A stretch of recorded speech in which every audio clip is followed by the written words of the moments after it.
breathed blooms like smoke inside a freezing supply depot warehouse in Epinal, France, where November frost coats the massive stacks of wooden shipment crates. 21-year-old Corporal Tim O'Brien stands near a rear stack of winter gear, holding a worn blue cloth tally notebook tucked beside two stubby lead pencils. A logistics major steps forward with supreme confidence, handing General George S. Patton a polished leather-bound ledger claiming every frontline infantry battalion has received its full winter issue. O'Brien does not stay silent. He steps past two senior staff officers and hands Patton his private pocket tally, pointing directly to a column that proves 3,000 heavy overcoats are completely missing from the warehouse floor. The depot goes dead silent in an instant. Staff officers freeze mid-breath, their eyes locking on to the young corporal, as if he has just pulled a live pin on a hand grenade. First Sergeant Dan Murphy stiffens against a damp concrete pillar, mentally calculating how many seconds remain in O'Brien's military career. Nobody shifts their heavy combat boots, nobody speaks into the subterranean chill. Patton takes the blue notebook, his gloved thumb tracing the stubby lead pencil lines without saying a single word. What happened in the next 60 seconds would determine whether thousands of frontline infantrymen froze in the mud or received their winter gear. And the answer was not what anyone in that room was prepared for. If you want more untold stories from World War II, hit that subscribe button. Your support helps us uncover the quiet moments, forgotten records, and remarkable acts of courage that truly defined the front line. Let me back up a second, because to understand what it cost Tim O'Brien to step forward with that notebook, you need to understand what a quartermaster depot actually was in late 1944. The supply warehouse in Epinal was not just a drafty hall filled with wooden crates.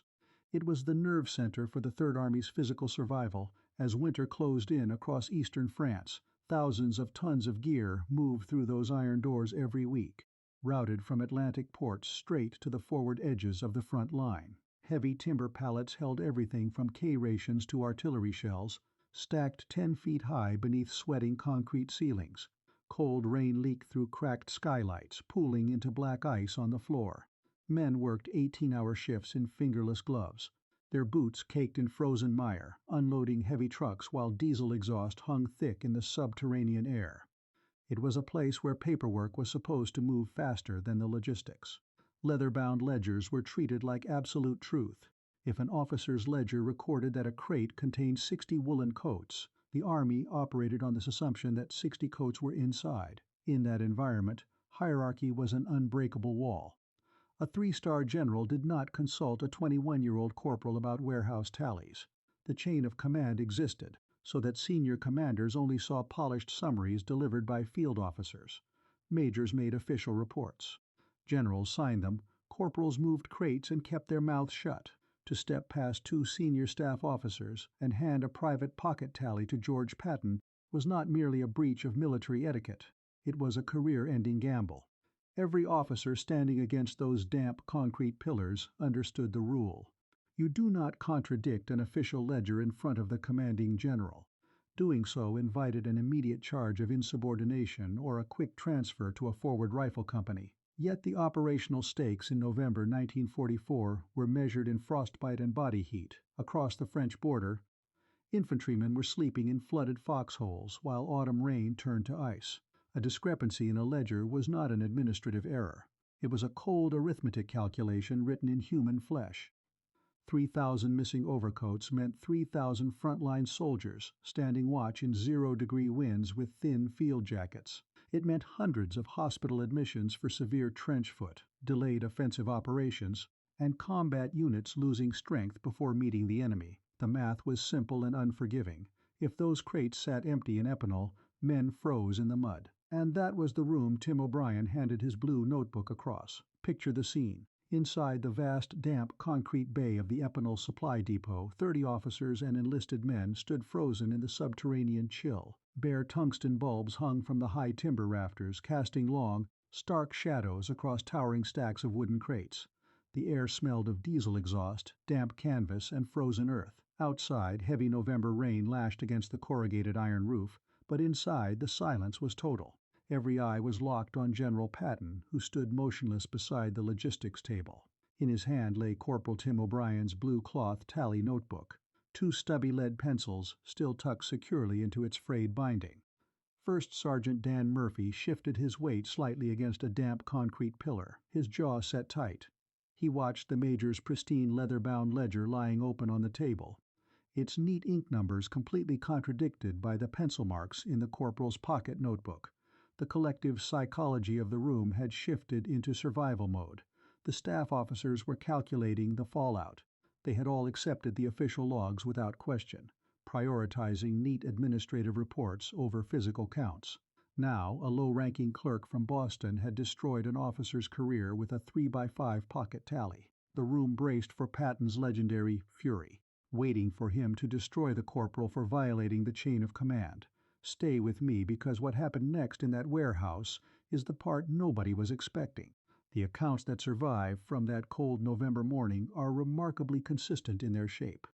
Every officer and enlisted man present in the Epinal depot recalled the exact same unhurried sequence of movements, the same heavy silence hanging beneath the timber rafters, and the absolute finality of what happened next. Patton slowly lowered the blue cloth tally notebook and looked directly at the Major. Not the way a general looks at a routine staff interruption. Not the way a man looks at a minor administrative error. He looked at the officer the way a combat commander looks at compromised ground. For 10 long seconds, Patton did not speak.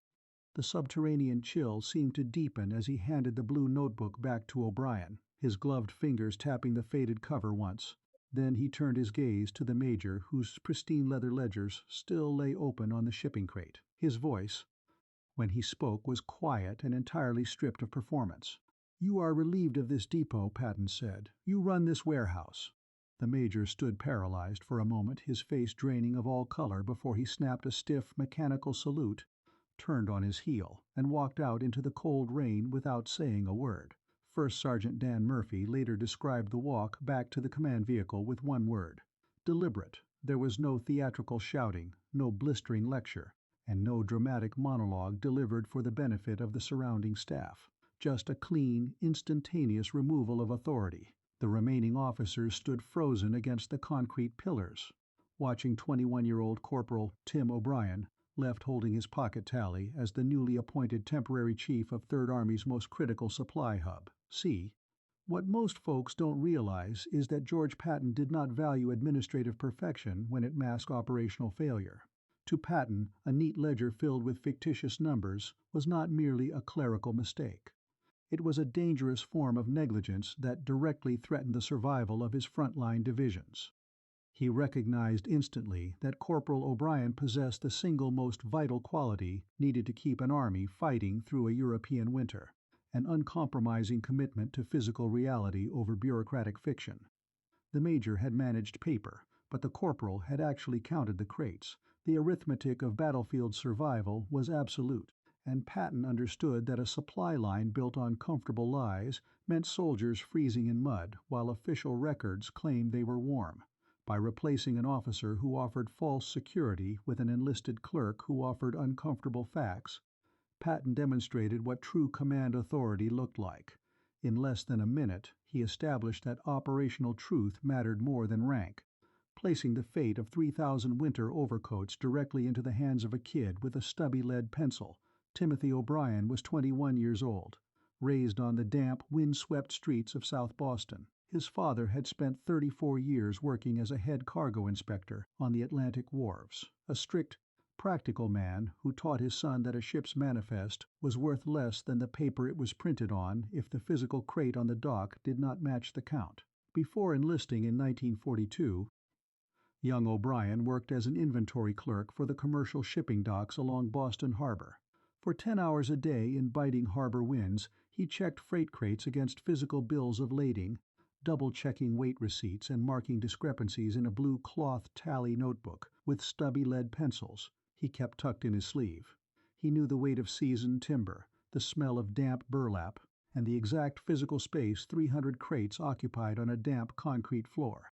Back home, his younger sister Clara worked at a local munitions packing plant, and his fiancée, Eileen, wrote him twice a week from her desk at the Boston Transit office, saving her wages so they could buy a modest house and open a small maritime freight brokerage after the war.